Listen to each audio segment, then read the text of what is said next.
go to heaven with you. Yes, I do.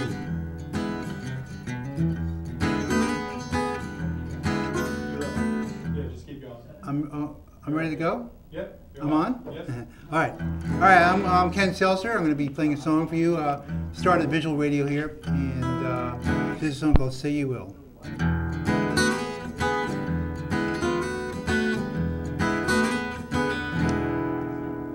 Say you will, don't say you won't. I won't ever give up hope. Well, I just want to go to heaven with you. Yes, I do.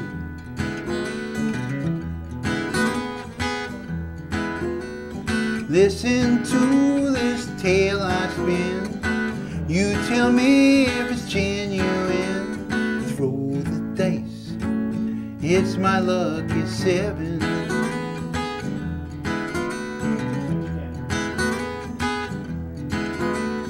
I just want to play the game with you.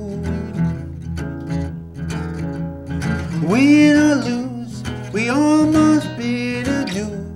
Yeah, yeah, yeah, yeah, yeah, yeah. Truth to tell, baby's wet. What you see ain't what you get. Well, I just want to go to heaven with you. Come on, baby.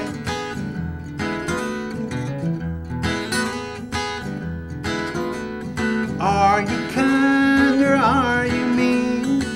Clean up scene or in between? Well, I just want to go to heaven with you. Yes, I do.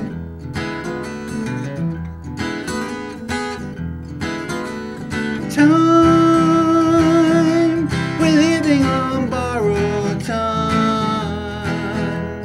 Time, I think you ought to drink that wine. Yeah, la la.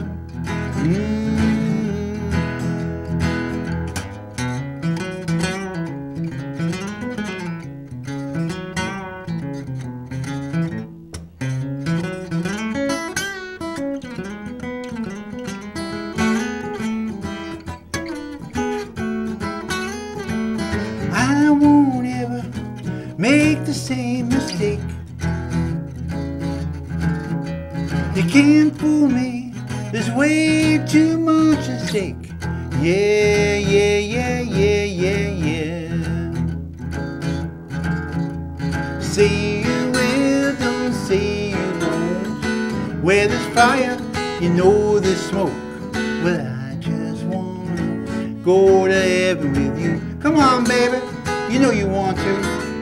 I just want to go to heaven with you. I won't tell you, Ma, I won't tell you, Pa. I just want to go to heaven with you. Come on, baby. Well, I just want to go to heaven with you. Called Say You Will. Song I wrote about 9 years ago, and I had seen Dr. John on some TV show, the great band, and he did this great New Orleans kind of thing, piano thing, kind of slow. And I said, I'm going to write a song inspired by that. And I'm going to be recording it next week in a studio out in Acton in Wellspring Sound. And the drummer's going to play this great New Orleans beat behind it, and bass and other guitars, and who knows what else. So, called Say You Will. So, thanks for listening. I'm Kenny Selcer. So, here we are on Visual Radio. X-Men tonight. And they won't be in the studio, but we'll be talking about them. So, X-Women too. Sorry, how come they don't call them X-Women? So, let's see, what else? I don't know. Have a good show tonight. We do. Hey, that was really nice. Thank you very much. Cajun Sound. Dr. John was a good friend of Bobby Hebb's, of course. Great player. Got them to speak before we lost Bobby. I had a dream about Bobby last week, a couple of days ago, just 2 days ago. So I dreamed about my friend Bobby Hebb, and You know, I'm sorry that he's missing from my life. Yep. Next week, Ken, dare I even say the title of Frank Schaefer's new book, Sex, Mom, and God. Okay, Frank, he was supposed to be in the studio a couple of days ago. We decided to put him on Visual Radio Live. That is fiction? No, I mean nonfiction. It's nonfiction, but his father was a big right-to-lifer, and he is not.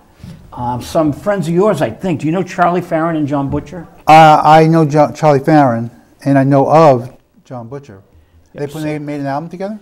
Yeah, it's called Farron Butcher, Inc. Wow. And the first song, Hold Me Back, I put on my Facebook. I don't know if you've seen it, but I put, sounds like the Tremolos, Here Comes My Baby, the cover of a Cat Stevens tune when Cat was a young man. Really? And Charlie wrote me, what an IQ, a pop music IQ you have. That's exactly where we took it from. So, you know, I'm a rock critic. That's what I do. I'm supposed to know these things, right? But it's hilarious. So I put on Charlie Farron's Facebook today, I put Here Comes My Baby by the Tremolos, Cat Stevens' original version, and then on mine I put First Cut is the Deepest, which Cat Stevens wrote, but Eric Clapton hit with. We have a guest, Ken. We're going to talk to our guest, and then we'll get back to our show. Great. You're on Visual Radio Live. Hey, Joe. This is Aaron Merkin. How are you? Aaron, welcome to the show. Thank you for being part of our program tonight. It's my pleasure. So you're in the movie Freak. Yes, that's correct.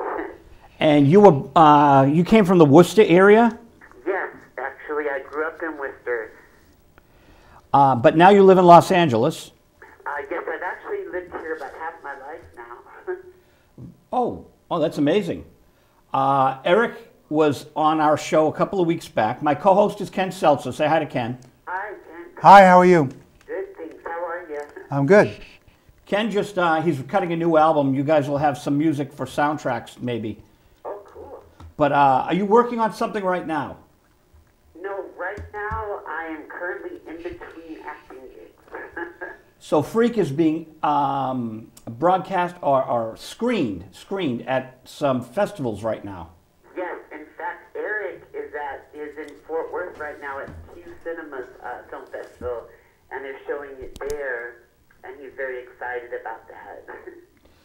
It's interesting. I, of course, have only been to these Boston film festivals because I review movies, which I think you probably figured out by now. Yes.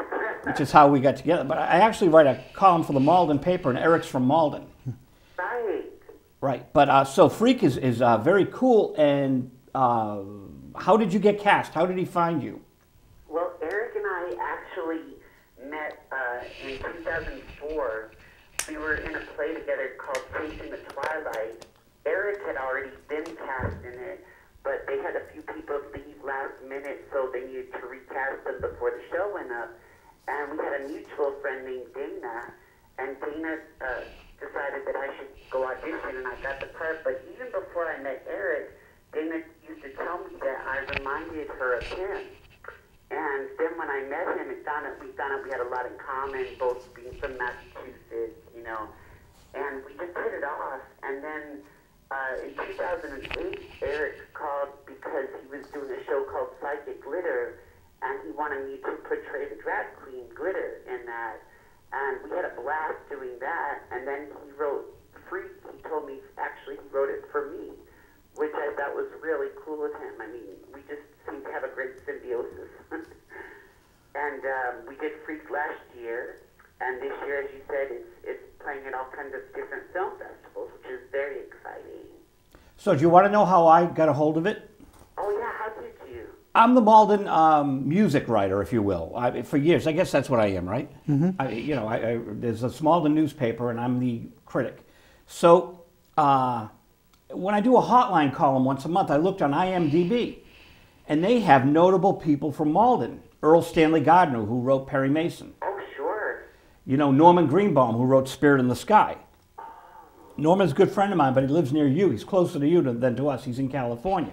Oh, really? And there was Eric, and so I put Eric in my column, and I go looking around the internet because I know so many Malden musicians and artists and sports people, but why be limited to, even if I know 100, right?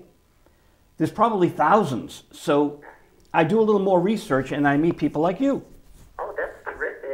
it's fun. It's stretching, and here we are. We're all here. Now you've met Ken Selcer. But so. How long have you been reviewing movies for? Oh God, my whole life. But Wow. but this is about you. Do you go to see current movies, and do you stay on top of what's happening out there in Los Angeles? Definitely. I would say, though, that this year, since this year started, I haven't been as much. I've been, it seems like I've been sort of in a shell almost. When May started, I think around May 1st, I just sort of came out of my shell and started going out again. But last year and previous years, I would be at movies all the time. I love to do that. So what's your favorite movie right now, on TV or at the movies? Favorite movie of all time, or something that's in the theater right now? Hold on one second. You can tell our director to put the long shot in if you want. Okay. Because I don't know why it's stuck on me, but that's okay. Anything what are you enamored of right now? What movie? Oh, well, you know what? I haven't seen anything lately that I've been enamored about. The most recent one would be from last year, because I love The Fighter and The Ken, Town. go behind the Both, camera. interestingly enough, are Massachusetts themed. But I love those movies. The Fighter and the what? And The Town, it was a Ben Affleck movie. Oh, right. The big one. Yeah, those two were awesome. But this year I haven't really been really excited about any movies. Here's a problem for me. Maybe we can discuss this. Sure. Ben Affleck and Matt Damon, I respect them. Oh, me too. But they don't do it for me. I like Richard Gere. I think Richard Gere as an older actor is so far more effective. And I like actors when they come into their own. Like Oliver Platt now is in this new X-Men movie, and he was in 2012. And I'm impressed that Oliver's getting these bigger roles when he was a side character. Oh, yeah. But boy, he's gained a ton of weight, and for a guy who's put on a lot of weight, he's getting some serious roles. And you mean that in ROLES, right? No, I mean, no, you're a funny man. But, but I'm saying that these veterans are coming in, but this new X-Men, like the Star Trek reboot, they've got these young faces that you really don't know. Yeah. I know Anton Yelchin because he's been in a lot of movies, but the general public is only getting to know him now. I like Philip Seymour Hoffman. Do you like him? Or? He really is coming into his own too now, isn't he? Yeah. I mean, as a borderline superstar. I love people who are really versatile, and I like his versatility. Do you like Philip? Well, he's considered like an actor's actor. So even though he might not be as popular as some other people, he has a lot of, cachet, for lack of a better phrase. Like Vincent D'Onofrio, same kind of guy. Now, Oh, yeah. D'Onofrio put on a lot of pounds, as did That's right, yeah. Oliver Platt. Yeah. And one critic All said, three of them have a lot of pounds, but they're all awesome. well, it's the Danny DeVito school of being a great actor no matter what you look Exactly. like. When the camera is rolling, do you go into a different persona? Oh, sure, yeah. Definitely. Did you go to acting school for this? I've always loved acting. I have taken a lot of acting classes, and I majored in theater at UMass, Amherst. But I've always loved acting, and it's just been sort of a natural thing for me. But the classes definitely help because you get to portray so many different characters, even if it's just for that one class. You get to play all kinds of things, even if only that class gets to see you do it. It's still great fun. So I'm a big proponent of classes. But yeah, definitely I love playing any character I can play. Now, as Eric is out there promoting this movie, do you stay at home and work on Twitter, Facebook, and kind of do a reinforcement as an actor, or does he get the actors involved in that? Interestingly enough, I don't own a computer, so I've never tweeted anyone in my life. But Eric is a very involved. He not only has a computer, but he definitely does all of those, Facebook, Twitter, and everything. And he's a real go-getter. He's really promoting the heck out of the film, and I don't blame him. It's his baby, and he's proud of it, and he's really good at getting out there, getting things out there. What do you have an agent? I don't. When I first moved to LA, I'd say about 6 years actually after I first moved to LA, I had a manager for a little while. She's an actress named Deanna Lund, but she decided to go back into acting, and I've been getting my own parts ever since. What normally happens is I get a part in something, and somebody that's working in that particular thing, either the director, the writer, or one of the other actors, will think of me when they have another project going on. So luckily, knock on wood, I've been getting roles just based on prior roles, which is wonderful. No, that is good. It's a kind of a networking thing. Exactly. And do you have people out here in Worcester that you still talk to?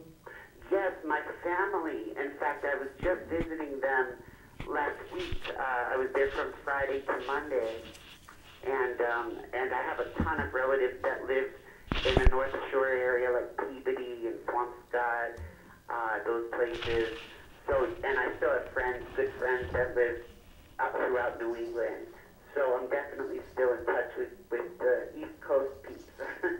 You know that we had a tornado out in Springfield yesterday. Yes, I was amazed.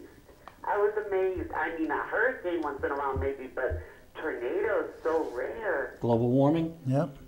Ken and I think it's global warming. I agree. Was everybody there in Winchester? Are you in Winchester? We're in Winchester, which is like 6 miles north of Boston. Right. Is everybody there okay? Oh, yeah. Yeah, it got a little scary, but I think last night the winds were more than the night before. Right, but it wasn't around here, the tornadoes. It was out west. But anyway, we like to do this little thing at the beginning of our show with some of the actors from the movies, and we do appreciate you calling in. Any thoughts on the new X-Men movie? Because that's our topic tonight.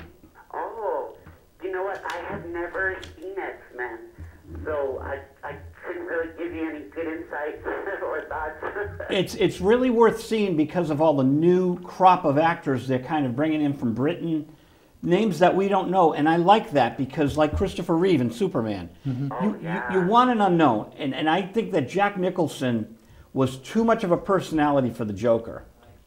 You had a hybrid of Nicholson and the Joker, not just a pure Joker like Heath Ledger was. Right. So That's true. And some of these actors are getting larger than life. Philip Seymour Hoffman will be larger than life in about, I'd say, another 5 years and another 10 roles, right? Oh, definitely. And then you have to really put the acting skills together because everyone knows the face, they know who it is, and it's kind of hard to differentiate between the role they're playing and the larger-than-life persona, the Liz Taylor. Oh, yeah. That's my opinion. So, so there should be 4 or 5 great starring roles for you right now.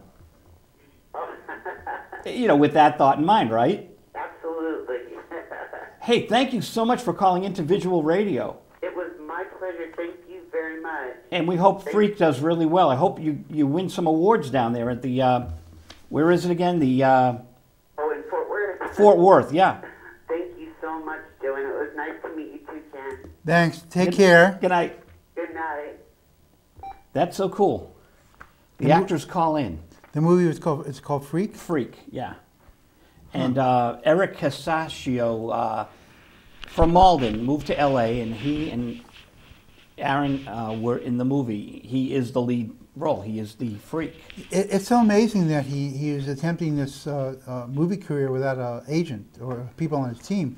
Because I'm finding it, for instance, that there's so much work to do beside the music, and it's so easy to let things slide because there's so much work to further yourself, marketing, booking, everything. So it's like You've got to have it all together. I know, and to find people to be on your team, you have to be at a certain level also. So it's just like it's just difficult. We have a great team here. I'm thrilled. I'm thrilled you're back tonight. It's good to be back. It's good to be back. I've been very busy. I'm continuing to be busy, which is good.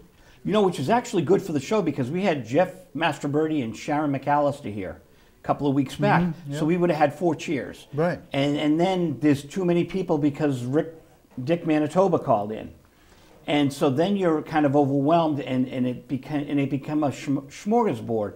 But we didn't do that. You're busy. Chris Parlon is busy. Chris will be back. And you're welcome to come back to that when Cindy Lumet, we're going to do a tribute to Cindy Lumet. But we have a nice team, and Johnny Byers will call in at 8:30. But I did go to see X-Men. Yeah. I got a bunch of stuff to talk about between phone calls. The new Derek and the Dominoes came in, which is a double disc. Right, I heard about that. They had all the so-called outtakes and all that. Yeah, they're from the Johnny Cash TV show, which I can hear Johnny's voice on it when I'm listening. And from Sessions for the Dominoes' second album are here. It's an interesting thing, and our guest is going to be Eric Clapton producer Rob Fraboni is going to call in, not tonight, but we will be talking to Rob. When did he work? When did he produce? Clapton? Yeah. I should know this because I'm writing Rob's book, but I have a mental block on that one. Probably on the album too, but there's so much stuff. Yeah. Long time ago. Well, they're friends because I was hanging out with Rob, and then he had to go. He calls up and he goes, "Oh yeah, Eric's coming over," and it's like, you have to think. Like Bernard Purdy called me. He goes, "I left Aretha," and I'm thinking his wife, and he goes, "Oh, Aretha Franklin." Right. Yeah. But because it's Bernard calling me personally, it's not listening to on a radio show. On a radio show, it's Aretha Franklin. But when he's on the phone with you, he goes, "I left Aretha," and it's like. They're people and they're friends, and it's amazing. It's really amazing. It is. Oh yeah, I'm going to be hanging out with Stevie and Eric. Stevie went with Eric Clapton. Right. It's these are my friends. 6 degrees of separation, and it's a marvelous life, isn't it? It is. Yeah. Yeah. So anyway, I saw this X-Men movie, and I wrote a review, and. The review should be up on TMR Zoo tonight. You like my glasses? Yeah, I do like it. I was looking at them and go, yeah. They're not mine. Are they? They're magnifying glasses or? No, they belong to Mike Girard of the Fools. And you can actually use them? Yeah, because they're just your regular reading glasses. Oh, okay, yeah. And he has dozens of them. I called him up and said, "Mike, you left your glasses at WinCam," and he said, "Oh, I got dozens of them."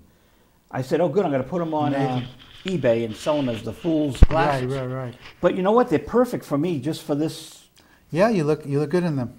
Well, I don't use glasses, and my friends are like, "You don't use glasses?" And I said, "No, I like to read." But you know what? It's easier on the eye to use them. Do you need glasses? But I have an interesting thing. When I went for my to re-up my driver's license, I knew exactly.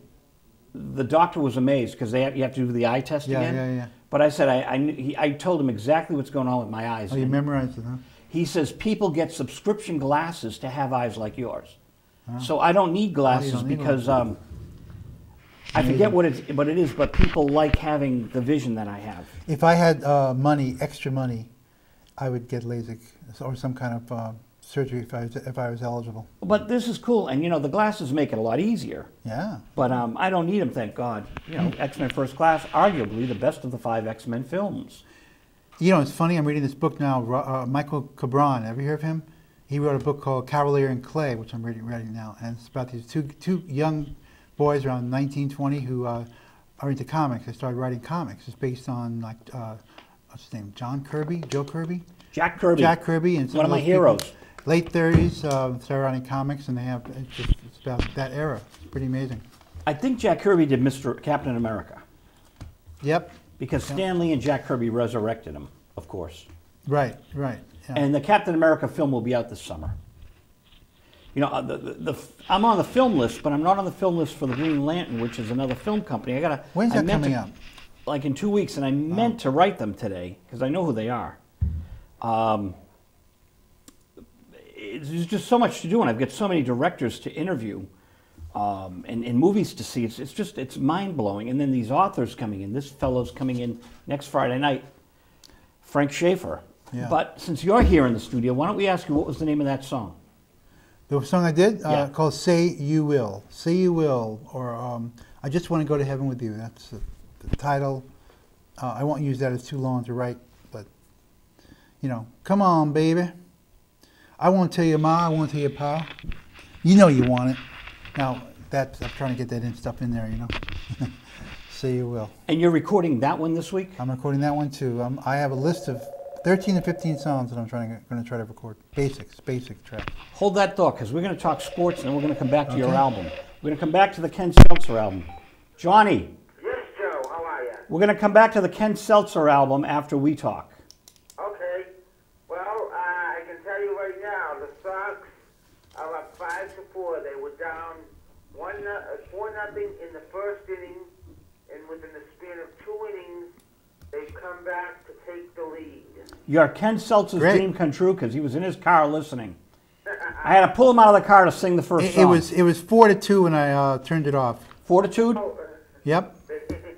Fortitude, that's how they get to... It's in the third inning, and they're still batting. So, Johnny, what's the name of your sports blog? Hold on. Sports Talk with Johnny the Kid Byers. Go to Google, people, and put in John from Medford, and you'll actually get a drop down. He's that famous. And it says John from Medford, or you'll get a drop down for John from Medford, WEEI. Yep.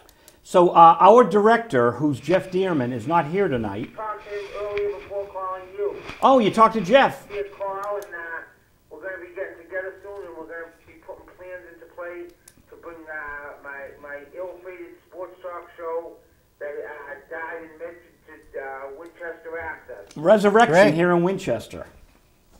Great. And your first guest, can I say his name? Yes. Damon Amendolara. Well, that ain't put definite yet. Once we get the show up and running, then I'm gonna contact him. Damon's already been on his show. I have. He's 98.5, the old BCN. Oh, okay. All right. It's now 98.5 FM. And Right.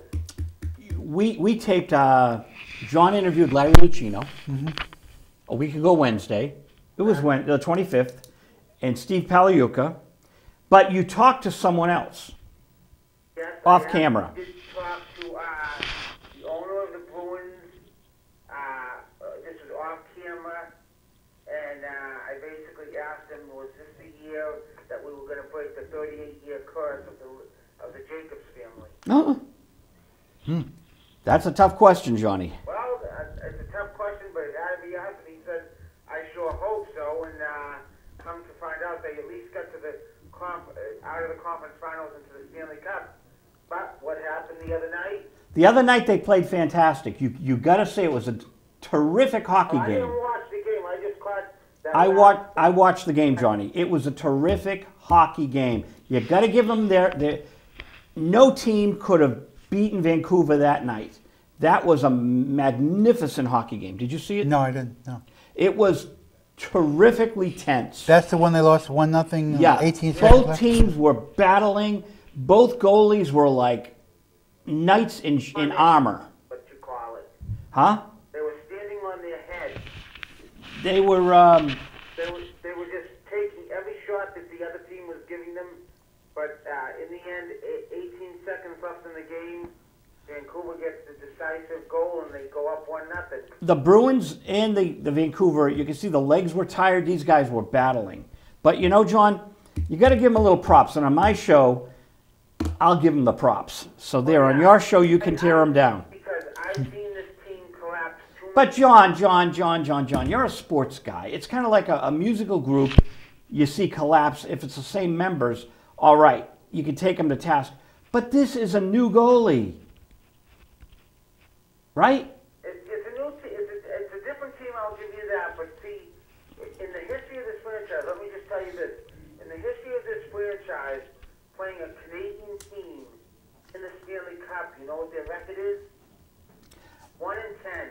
Well, you know, again, all that stuff's out the window with these things. No, that's the last time they beat a team, a Canadian team, was in 1939, 1940 when they beat the Toronto Maple Leafs. And for the 10 losses that they got against Canadian teams in the Stanley Cup, which I found this very interesting, were against the Montreal Canadiens. And you believe that the Bruins and Canadians actually faced off on 4 different occasions for the Stanley Cup.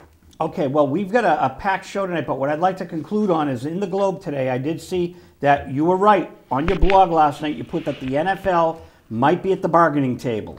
Yeah, well, I mentioned that to you last night because they got a couple of the high-powered owners together to talked with the players in the now defunct union. It looks more and more. It's looking well. The latest I heard today on that was that they were in court and there was a motion to dismiss, but the judge said you brought this, so now we got to go through with it. You took up our court time, so now we got to go through with it. So this is going to go through the court system, and of course we'll have to wait another month before the judges come down with the decision. So right now, even with all this meeting that they did, there's still a very strong possibility that unless the judge rules in favor of the players, there will be no season. Well, we'll see how this transpires. And I'll leave you with a note about Medford News. There's a fellow, is it Robert Caraviello? Yep. He's running for city council, and tomorrow night Matt Haberstroh kicks off his campaign. John, I'm going to ask you a question. What do we do with these newcomers? How do we hold their feet to the fire so it's not just a lot of hot air? Well, you know, we talked about this today, and in the case of Mr. Haberstroh, he wants to claim the success for putting the access station here in Medford out of business, so to speak. But what he fails to realize is without you on the front lines first, And Pat Fiorello, we talked about Pat. Pat Fiorello, right? And then me joining late, my joining you was like a death knell to them because they thought they could keep me in check. But when they screwed me over like they did, and I went to what I like to call their enemy. Their enemy. In a friendly way, he says that. Yeah. But, you know, hey, we're only doing what's right, and there's a lot of people in the community calling me and talking to me, and they're all happy about our efforts. But these people running for office, we got to hold their feet to the fire, that we need to have access as accessible as Stoneham, Winthrop, Winchester, Cambridge. It's just what we're paying for, what we deserve. Lexington. Well, now I'll leave you with this too. Remember Arlington. We talked today about what was going on at the station here in Medford. Well, I did get some further news, and evidently that pizza powwow that we talked about Yesterday. yesterday was not so much to take them to task, but from what a mole within TV3 has told me today, it was more of a congratulations from Comcast of all people for the way the station's been run, and Comcast is going to start to put into effect a rule that every access station around the state needs to be run like Medford. Well, that's a crock, John, and I wish you had warned me that you were going to say something stupid like that on the air. I told you not to mention anything that mole says. It's all a lie. Oh, Huh? Carl Crawford just made an incredible catch. I know, actually, Ellsbury, right up against the wall. But John, you can't come on this show and spread those lies. I'm going to tell the audience right here. We're going to get back to our music stuff, but there's a mole within TV3 who plays both ends against the middle. The board of directors calls him the Weasel, and they put out lies to the community that they're doing a great job. They've got Al Jazeera running, and they don't have programming. So, John, on that note, We'll say good night, and I'll talk to you later on tonight, Joe. you got it. Bye-bye. John's a good kid, but they call him up and brainwash him because they want to get that message out there. And I have to negate it. They are liars. Now, what I believe is that they were stealing copyrights, including mine. And I think Comcast took them to task for the theft of copyrights. The Food Network, Paramount Pictures, and even my record label, they just stole the stuff and used it, and I had to send cease and desist, and I'm sick and tired of it. Anyways, that's that. But you see, Johnny's a good kid. I brought him to see Larry Lucchino, and we got the interview because the mayor didn't believe he You could. know Larry? No, but I am in the media, Yeah, yeah. and I knew Larry was speaking, so I got us some press passes, brought John in on the train, brought the camera. Huh? I did a lot of hard work, but John's been loyal. And the mayor didn't think he could interview Larry Lucchino, and I got John on the press list, and they knew John was coming, and we got the interview. It was a video? Yeah. Oh, okay. So, you know, How long was the interview?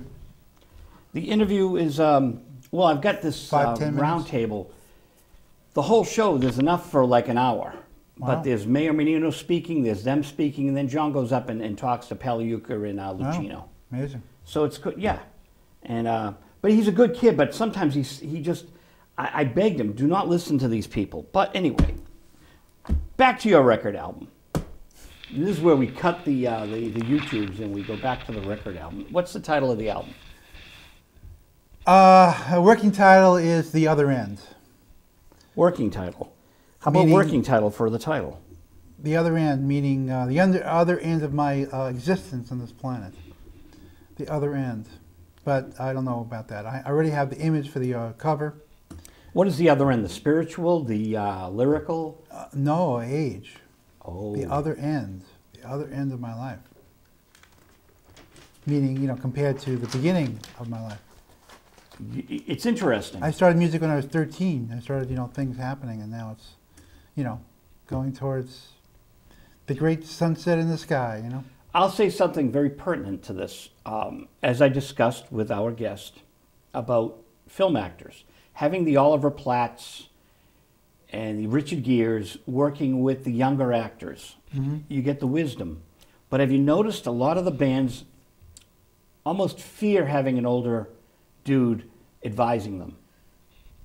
Good case in point, Ian Lloyd is in his son's band, Social Hero. And David Lloyd has all the elements of a star. This kid could be a star. I would love to manage David Lloyd, okay, because the kid's got the look, and his father is this major guy that sang with Yes, Foreigner. On all the Foreigner hits, it's Ian Lloyd's voice. But he's known for Brother Louie and being in the band Stories and I'm Coming Home. But he's actually on all these major records, and he knows what he's doing. First time I saw Social Hero, you had the father, this older guy, with these young guys, and the sound was unbelievable. The manager put Ian in the background, and when I got them at the Cantab and I taped him, I'm like, the oomph is missing. They kind of pushed the old man aside. Wow. And I'm thinking, that's like pushing Oliver Platt out of the movie so the young kids have all the face time. Yeah. No balance. It's funny you mentioned about this stuff. I have a friend from, can I name names? Does it matter here? Yeah, I don't. If you want to give them props, sure. Dan Fassett is his name, and he is 62 years old, plays harmonica and violin, and he's in this band that's touring around now with late 20-year-olds. It's amazing. He said this. Their audiences are all in the 20s, and here's this guy playing harmonica and violin in this band. He said the younger people love it. Now, Frankie Valli does that. All the Four Seasons, he doesn't have Bob Crew up there with him, who's another old man. Right. He has all these young guys that, weren't born when the Four Seasons had their hits. Right. They're good-looking guys with the choreography down. They might as well be the White Temptations. Frank Valli must be over 70. He must be 70, 72, something like that. Yeah, and he just did 4 or 5 nights here. Yeah. At the Schubert or something. Big girls don't cry. Oh, it's amazing pop music. It's undeniable So how is important age, they are. I think age is great. I mean, I'm ending up playing with a lot of people who are older, but once in a while I play with this 25-year-old kid, and it's just great. See, now if I were one of these young bands, I'd pick up a guy like you or me and say, okay, front the band. They don't want the age thing. Well, They could learn I want so to tell much. them it's not my fault that I'm older. Yeah, but the thing is, But it's image, you got to get. It's just what can you do? got the smarts, you got the stage experience, and there's something that they don't have. These young bands, I don't see it anywhere. They're technically more proficient than the bands that would be at the Rat in the club. Yeah. But they're missing personality. Yeah. You don't have a Rick Berlin out there. You don't have a Doug Quintal out there. You don't have a Willie Loco Alexander out there. You don't have Richard Nolan out there. We all knew each other. Mark Bell from Thundertron. We were all rock stars in Boston. Yeah, it's very different. It's very different now. And now there's like 3,000 bands instead of 300 bands. Right. But the personality, they're afraid of being Iggy Pop. Yeah. We all wanted to be Iggy Pop. Yep. You knew, everyone in Boston knew who the Count was, and it wasn't Count Basie. Yeah. And I would climb through the ceilings. And the band, and some nights the band was magnificent, and some nights the band would not be great. But there'd always be a show. And, now there's Karen DiBiase with Girl on Top. She's a performer, but she is, again, more in our age category. Right. Yeah. So she came at the tail end of what we created, what you were doing, what I was doing, but now she's one of us more than one of them. So she's skewed older. Yeah, yeah. It's too bad because music doesn't stop just because you get older, you know. No, because But, like I said, Frankie Valli with the yeah. young kids in his band.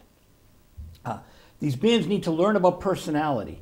And a lot of the bands that come through on Music Closet right here in Wingham, wow, this band's fantastic. Wow, the music, these songs are good. Yep. Wow, where's the personality? I can't remember their names. Yeah, yeah, yeah. John, Paul, George, Ringo. It's true. Yeah, bands don't have very rarely have names of people now. You're Ken Selcer. You've been in the clubs behind the soundboard. You've been on the stage. You've been participating in the recording studio like me. So it's more than being on the stage. It's being part of the community. Right, right. And community, yeah. And, you know, so I got Peter Kalo coming in. He's going to play Passim on June 28th. Oh, really? So I cut up my video, and I put up a minute and a half of him doing an instrumental on visual radio. Yeah. It's got like 200 hits. Wow.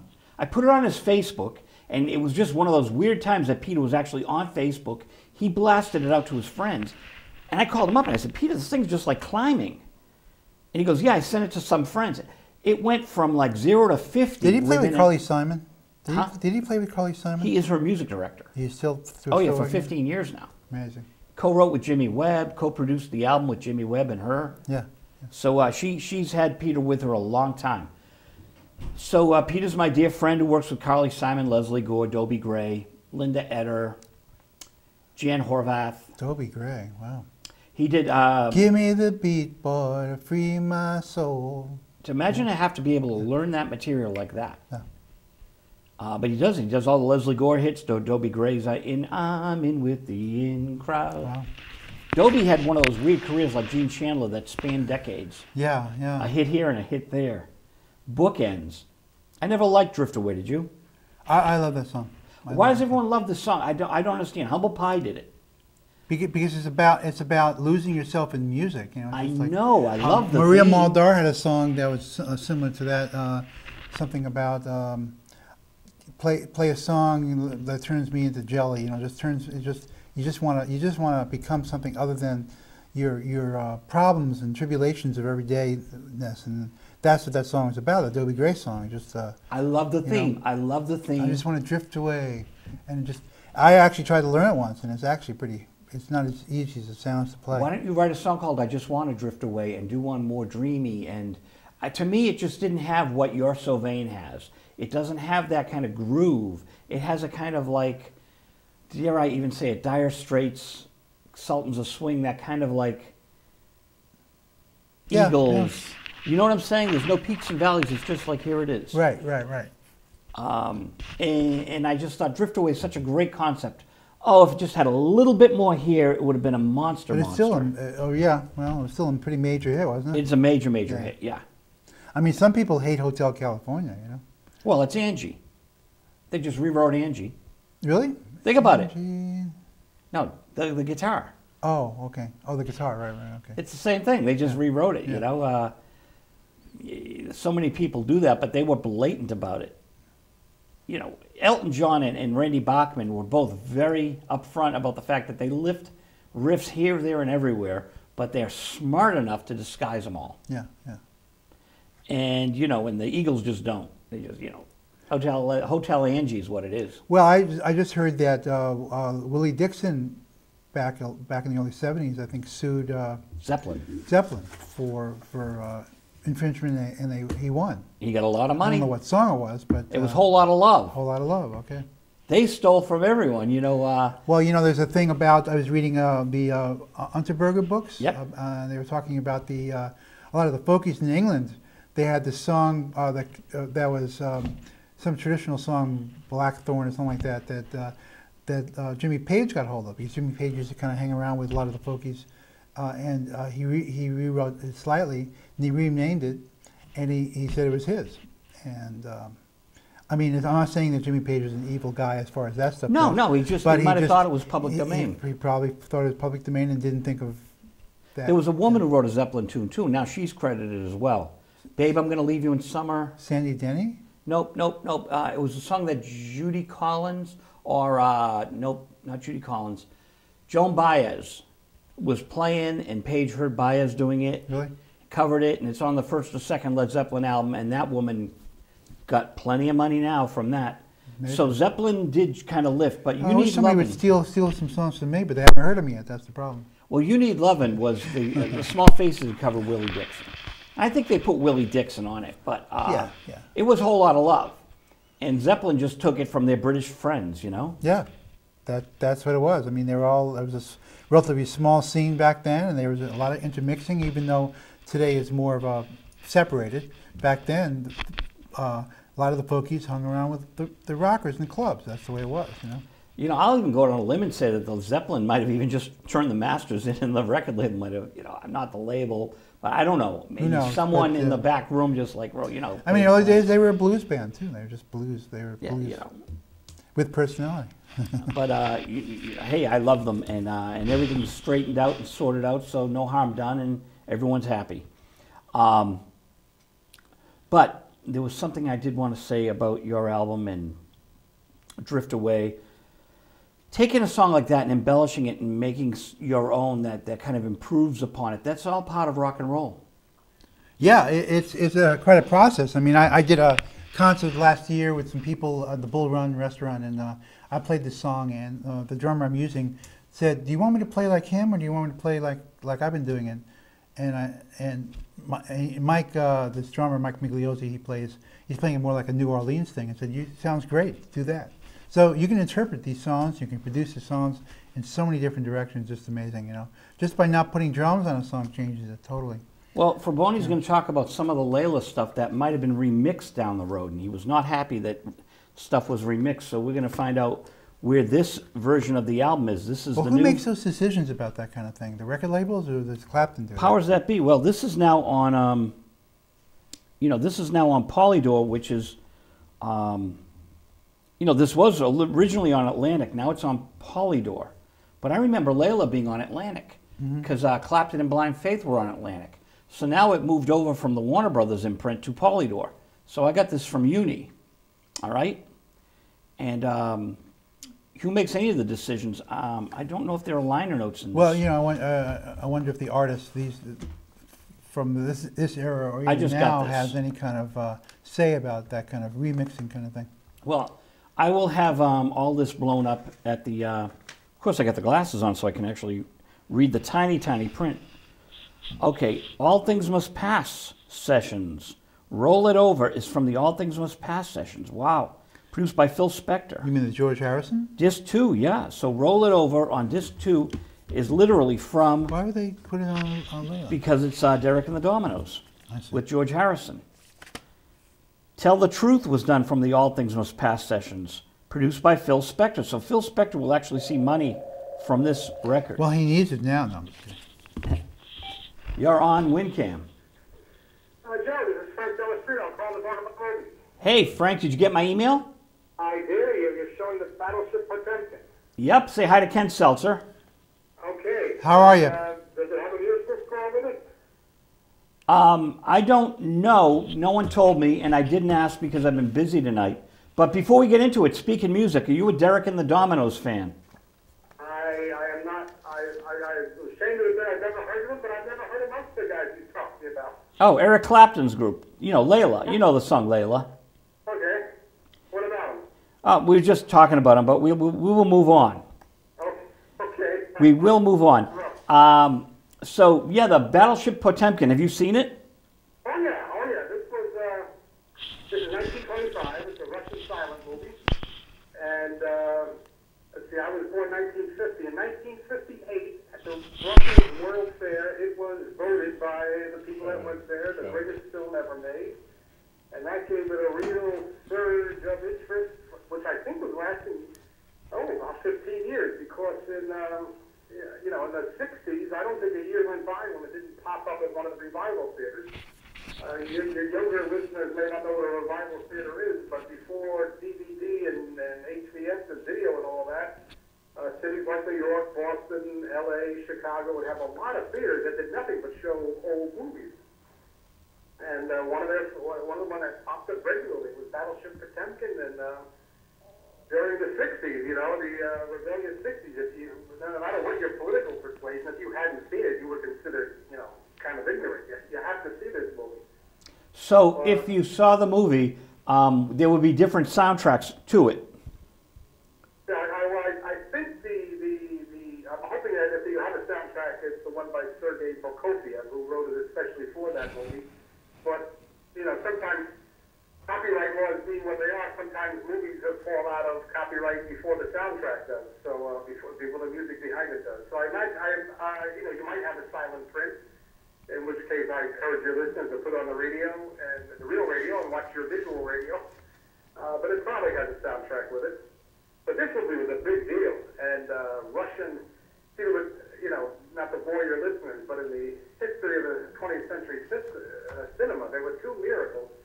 Right after World War I, Germany was beaten to the ground, and Russia was torn apart by revolution, and that's where the greatest films of that decade came from. Russia, newly Soviet Russia, and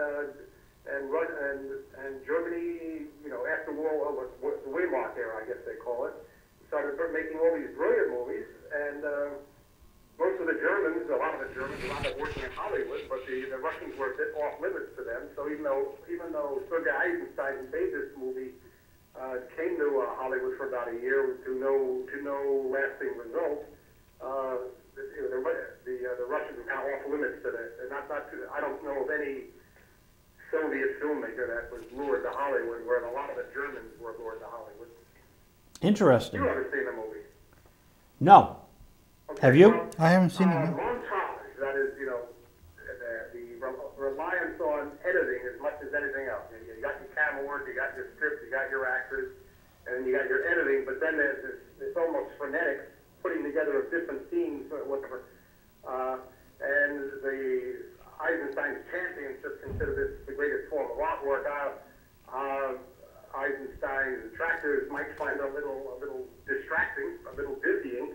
That when, like during the riots, and especially the most famous scene, by the way, is the march down the steps of Odessa. The battleship Potemkin is kind of like a mutiny on the bounty of the ship never leaves port. The sailors are ill-treated. They mutiny, and the mutiny starts growing into something more with a more political clout than just a mutiny. It's an uprising against Tsarist Russia, and the Tsar's troops come out and march down the steps and just kill everything in their path. And this is the memorable scene. That's the scene that when people talk about it, they pay homage to it. They do. There's a Woody Allen movie, which might be the one that takes place in Cuba. I forget, the name's not coming to me at the moment, but there's a scene of that which he censors us right out of Battleship Potemkin to pay homage to the movie. So, yeah, for those who, you know, silent films, as the years go by, it's getting harder and harder to get more audiences to sit through silent films because it's just an old technology. But this is an important film. Many people think it's a great film. It has probably been 40 years since I've seen it, but I can remember some scenes vividly, especially the march down the stairs and the baby carriage. The mother gets killed and the baby carriage starts going first slowly down the stairs and filling up and all that. This is quite a movie, and it's an important movie. So if anybody hasn't seen it, that wants to fill in a missing, you know, block in the history of the cinema, the landmark of the cinema, this is the way to go.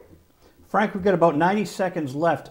Do you think that this, like some of the other silent movies, are there better prints floating around?